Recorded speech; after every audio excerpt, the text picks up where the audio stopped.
Welcome to a deep dive, all about boosting your energy and vitality. And this isn't going to be about those crash diets or crazy cleanses we hear so much about. Right. We're going to do a deep dive into this book that's Yeah. packed with 21 different detox approaches. And they're all about making lasting change for your body, your mind, and even your soul. We've gone through and we've boiled down the most important points so you can get right to feeling your best. Exactly. It's about making a plan that works for you, not just some generic one-size-fits-all approach. Okay, let's unpack this. I'm sure everyone listening has felt this. You know that feeling when you're just dragging yourself through the day? Oh, yeah. Brain foggy and exhausted? What if I told you that even being slightly dehydrated can totally drain your energy? It's true. Most people don't realize that even mild dehydration can affect you at the cellular level. Mm-mm. Your cells literally can't function without enough water. So we all know we need to drink enough water, but is there anything else we can do to kind of take hydration to the next level? Well, there's hydrogen water. Oh yeah, I've heard about that. Yeah, it's regular water, but it's enriched with molecular hydrogen, and that acts as an antioxidant and neutralizes free radicals. So it's like extra protection while you hydrate? Exactly. I've always been a bit skeptical of hydrogen water. Is it really that much better than regular water? Research shows it can reduce oxidative stress and inflammation. There was even a study in the Journal of Molecular Medicine Okay. that found it significantly reduced oxidative stress in athletes, especially after really intense exercise. Okay, that's interesting. So where do you even get hydrogen water? Well, you can find it bottled in some stores, Right. but if you want it regularly, a hydrogen water generator is probably better. They infuse your tap water with hydrogen, Oh, so you wow. can have it on demand. Sounds pretty high tech. But before we all run out and buy hydrogen water generators, what about regular water? I'm guessing straight from the tap isn't ideal? You're right to be cautious about tap water. Yeah. It often contains chlorine and fluoride Right. and other contaminants that can interfere with detox. Filtering your water is a good first step. Or you can always go with spring water. The quality of the water you drink matters. Okay, that makes sense. So how much water should we aim for? Is there like a magic number? The classic 8 glasses a day is a good place to start. Right. But the key is to listen to your body. What I like to do is start the day with a full glass of water before anything else, You mean even before coffee? even before coffee. Yeah. Your body gets dehydrated overnight. Drinking water first thing rehydrates your cells and kickstarts your metabolism. It gets those detox pathways flowing. It's like setting the tone for the day. Exactly. I like it. Now, switching gears a bit, what about juice cleanses? Are they worth it? Yeah, juicing can be a powerful tool. Yeah. And we're not talking about those extreme week-long cleanses. Good, because those never appealed to me. It's about adding in fresh juices strategically. Even one juice a day can give you a concentrated dose of vitamins and minerals. Okay. It gives your digestive system a break, and it can support your liver. One juice a day seems pretty manageable. What are some good ingredients for a detoxifying juice? Light B greens like spinach and kale are amazing. Beets are great for your liver, and cucumbers are super hydrating. Carrots are great for your skin. So taste the rainbow right. Exactly. And to bump it up even more, you can add in superfoods like spirulina or turmeric Okay. or chia seeds. They add in extra nutrients. So you have a go-to recipe? I'm actually feeling inspired to break out my juicer. There's a great one in the book that uses beets, spinach, kale, cucumber, carrot, and celery, and then a spoonful of spirulina. That sounds pretty good. But our bodies naturally detoxify themselves, right? Why do we even need to focus on detoxing? Our bodies do have built-in detox systems, like the liver, kidneys, skin, lungs, and even your lymphatic system all play a role. Oh, wow. I didn't know all of those were involved. But the problem is we're exposed to so many toxins every day.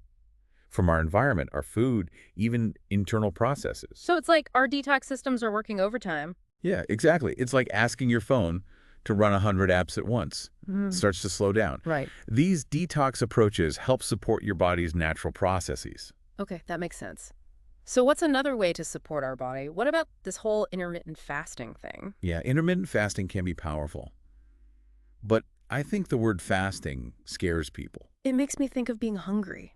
But it's not about starving yourself. It's about timing your meals. It gives your body a break from digesting and lets it focus on other things. So it's more about when we eat, not what we eat. Exactly. And one of the things that happens during fasting is autophagy. Autophagy. It sounds complicated, but it's actually a natural process. Your body starts to clean house, At the cellular level, it breaks down damaged cells and recycles their components. It's like a cellular Marie Kondo. I love that. It's about decluttering and renewing. Wow. So how long do we need to fast for that to happen? Well, there are different approaches, but the good news is you're probably already doing it overnight. Just by sleeping. Yeah. If you're not snacking late at night, you're naturally fasting for about 12 hours while you sleep. That's enough time for your body to get started, So we're all intermittent fasting pros. pretty much. And if you want more benefits, you can gradually increase that fasting window. Okay. The 168 method is popular. You fast for 16 hours and then eat for 8. That seems like a good place to start. Okay, so we've covered hydration, juicing, and intermittent fasting. What other body-focused detox strategies are there? Let's talk about sugar. Uh-oh. I have a bit of a sweet tooth, but I'm ready to hear it. It's something most of us know we should limit, but we don't realize how it affects detox. Mm-hmm. Every time you eat sugar, your blood sugar spikes and then it crashes. Oh, yeah, I've been there. And that not only drains your energy, but it makes you crave more sugar. It's a vicious cycle. But beyond the energy dips, sugar also causes inflammation. And chronic inflammation really gets in the way of detox. So cutting back on sugar is key. But let's be honest, it's hard. Completely eliminating sugar is really hard. Right. The key is to make better choices and start retraining your taste buds. The first thing I recommend is ditching liquid sugar. Like soda and sugary juices. Exactly. Ah. Swap those for water or herbal tea or sparkling water with lemon or lime. When those cravings hit, reach for some fruit or berries or even some dark chocolate. Ooh, I do love dark chocolate. But what about hidden sugars? I've heard that sugar is in a lot of processed foods. It's true. Sugar hides under all sorts of different names. Like, High fructose corn syrup, agave, even honey or maple syrup. so even natural sweeteners. Even those can cause blood sugar spikes. Okay, so reading labels is a must. Absolutely. The shorter the ingredient list, the better. Got it. And here's another tip. Try to cut out sugar at breakfast. So many breakfast foods are full of sugar. It sets you up for cravings all day. So what are some good breakfast alternatives? Think eggs with avocado toast, a smoothie with unsweetened almond milk and some berries, or oatmeal with nuts and seeds. Those sound good. But what if I still want something sweet after a meal? Make sure you're getting enough protein and healthy fats. They help stabilize your blood sugar. So it's not just about what we're not eating, but what we are eating. Exactly. And as you reduce your sugar intake, your taste buds will actually change. Fruit will actually taste sweeter. That's encouraging. Okay, so we've talked about hydration, juicing, intermittent fasting, and sugar. What else? Let's talk about those sneaky toxins we often overlook: heavy metals. Heavy metal detox. That sounds a bit intense. It might sound scary, but they're more common than you might think.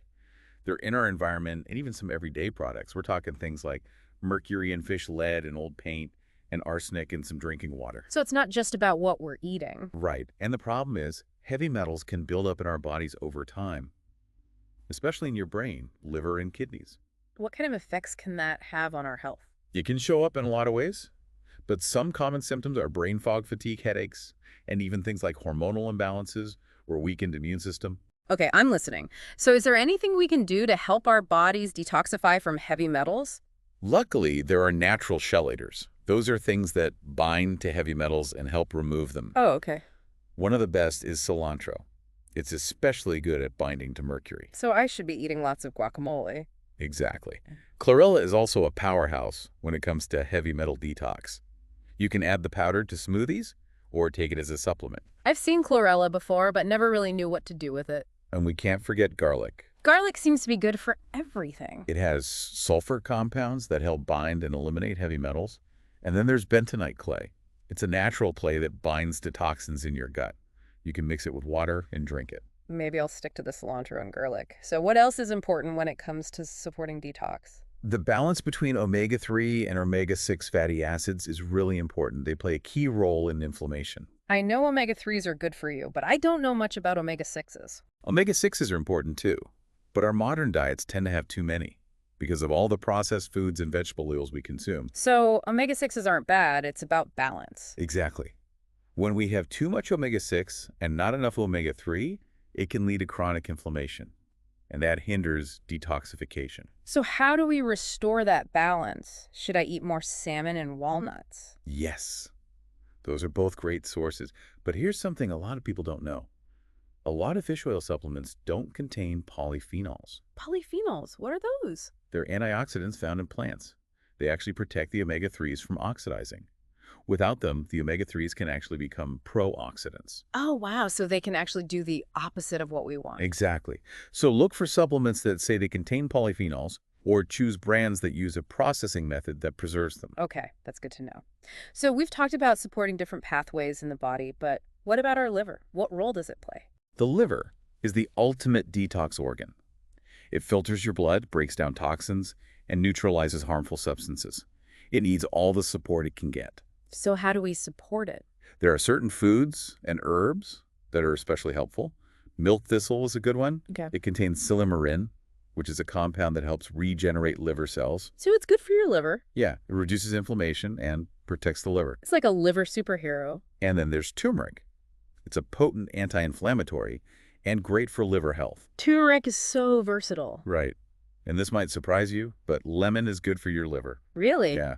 Lemon juice helps stimulate bile production. So that squeeze of lemon in my water is actually doing double duty. Exactly. And let's not forget garlic. Of course. It activates liver enzymes that are responsible for detox. So more garlic, more detox. And leafy greens are amazing. Okay. They're packed with chlorophyll, which binds to toxins and heavy metals. I'm noticing a theme here. Lots of veggies are key for detox. You got it. Colorful food is a detoxifying diet. Now, I have to ask about alcohol. It's not exactly a health food, but how much does it actually impact detoxification? It's a great question.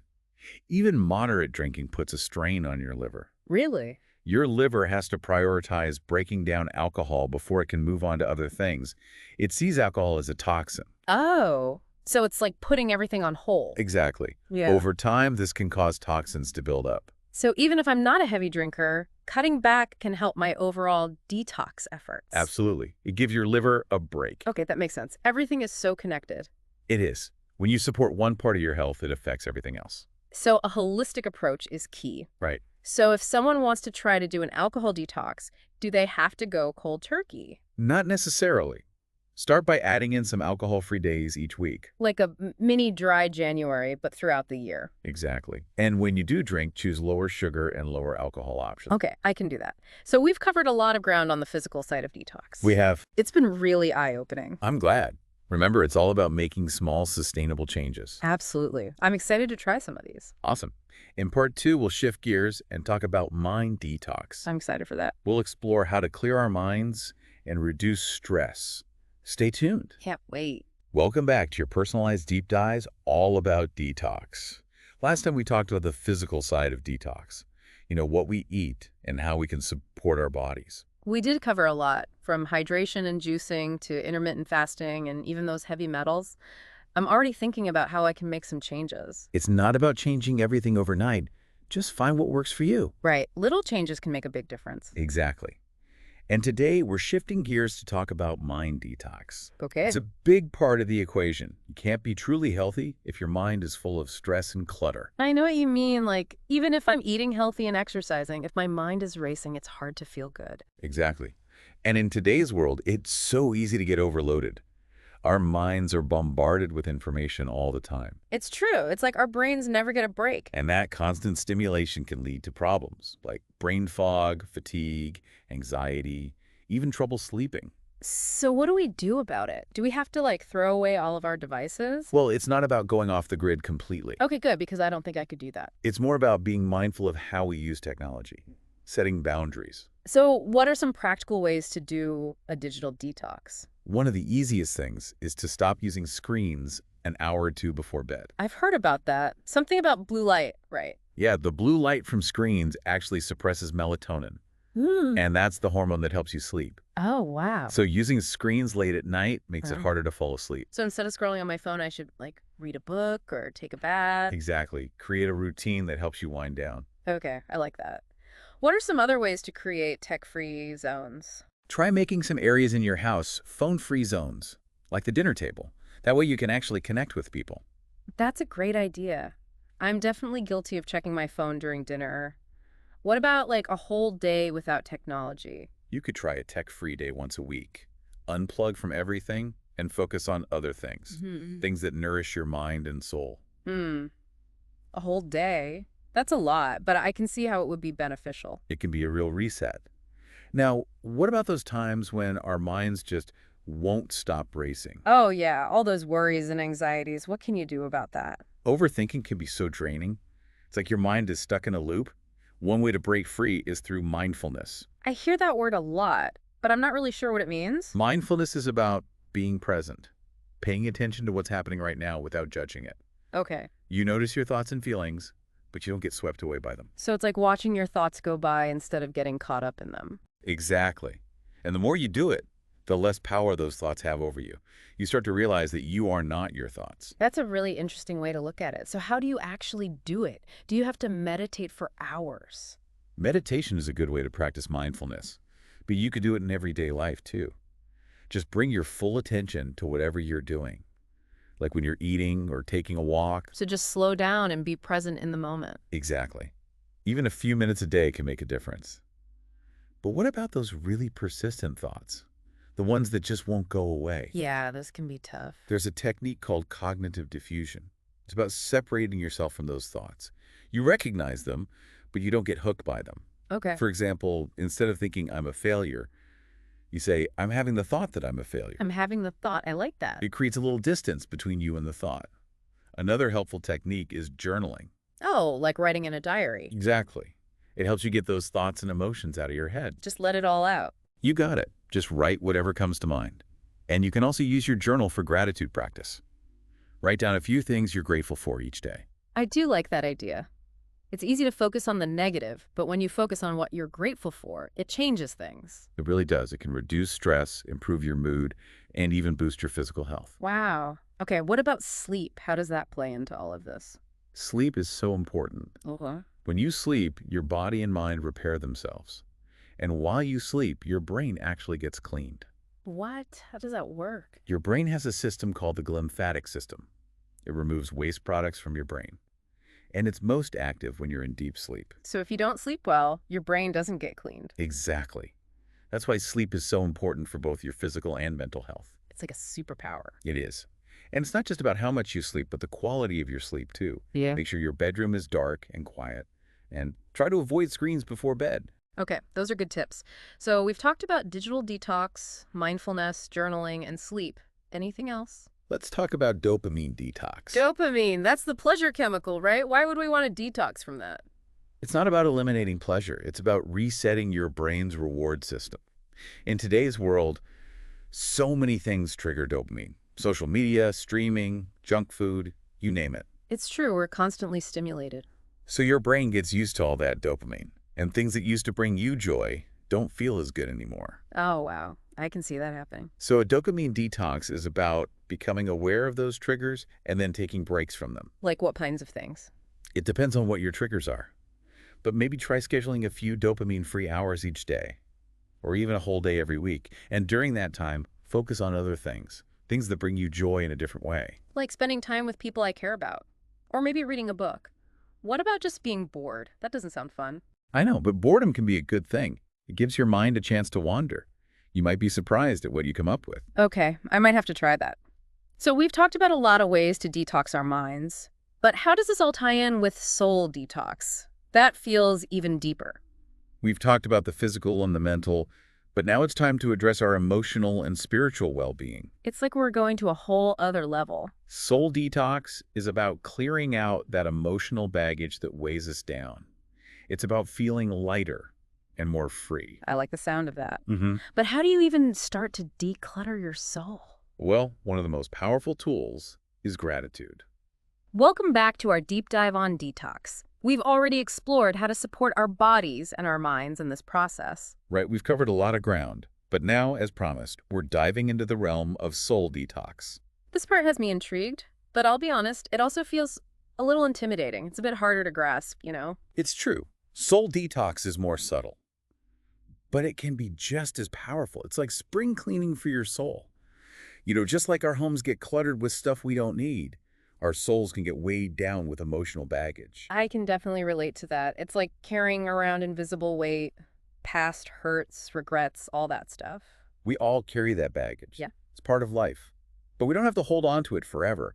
Soul detox is about releasing it and creating space for lightness and joy and being your true self. Okay, so where do we even begin to declutter our souls? Gratitude is a powerful tool. I know it might sound simple, but it can make a huge difference. I've always been a bit skeptical of gratitude practices. How can just focusing on what we're grateful for really change things? Gratitude goes beyond just positive thinking. When you practice gratitude, it actually changes your brain. It increases dopamine and serotonin, those feel-good chemicals. And it's like a natural mood booster. Exactly. And it also lowers cortisol, the stress hormone. Right, we talked about how chronic stress can get in the way of detox. Exactly. Gratitude shifts you from stress to relaxation, so your body can focus on healing. So gratitude is like a secret weapon for stress management and detox. It really is. And it's available to everyone. All it takes is shifting your perspective, focusing on the good, even when things are tough. Okay, I'm starting to get it. How can we actually practice gratitude in our daily lives? Gratitude journaling is a good place to start. Take a few minutes each day to write down a few things you're grateful for. Anything big or small. Okay, like my health, my family, even little things like a good cup of coffee. Yes, exactly. And the more you practice, the more you'll start to notice those positive things. It's like working a muscle. I'm ready to work that gratitude muscle. Yeah. You mentioned another technique, grounding. What's that all about? Grounding, or earthing, is about connecting to the Earth's energy. Walking barefoot on grass, sand, or soil. I've heard of that. Sounds very grounding, literally. But how does it work? It's about electrical charges. The Earth has a negative charge, and our bodies tend to build up a positive charge, especially because we spend so much time indoors and around electronics. So grounding helps restore balance. Exactly. When you walk barefoot, your body absorbs negative ions from the Earth, and those ions can have all sorts of benefits, calming your nervous system, reducing inflammation, even improving your sleep. It's like plugging into nature's charger. I love that. A lot of people say they feel more peaceful and clear-headed after grounding. And it's so easy to do. Just take off your shoes and walk on some grass or sand. I'm definitely going to try that. So we've talked about gratitude and grounding. What else can we do for soul detox? Emotional release is important too. We touched on this before, but it's worth revisiting. Our emotions are powerful, and when we suppress them, they can get stuck. I've felt that, like I'm weighed down by something I haven't dealt with. Emotional release is about allowing yourself to feel your emotions without judgment. Give yourself permission to cry, to express your anger healthily, or even just sit with those feelings of guilt or shame. So it's about letting it out in a healthy way. Exactly. Sometimes talking to a friend or therapist can help too. So journaling, talking, creative expression, even just letting yourself feel those emotions, it's about finding healthy outlets. Exactly. It's not about dwelling in negativity. It's about moving through those emotions so you can feel more peace and freedom. I'm starting to see how it all connects. Gratitude, grounding, emotional release. It's all about creating more space. Space for joy, healing, and being ourselves. That's beautifully put. Soul detox is about creating that inner spaciousness, shedding the layers that don't serve you anymore. This has been so insightful. I feel like I have a whole new understanding of detox. It's not just about the physical stuff, it's about our minds and our souls too. It's a holistic journey, and as we've discussed, there are so many tools to support you along the way. I'm feeling really inspired to start my own detox journey, to experiment with these practices and see how they work for me. That's great. And remember, it's a journey, not a race. Be patient, celebrate your successes, and trust your own inner wisdom. What's one small change you can make this week to start your own detox journey? We'll see you next time.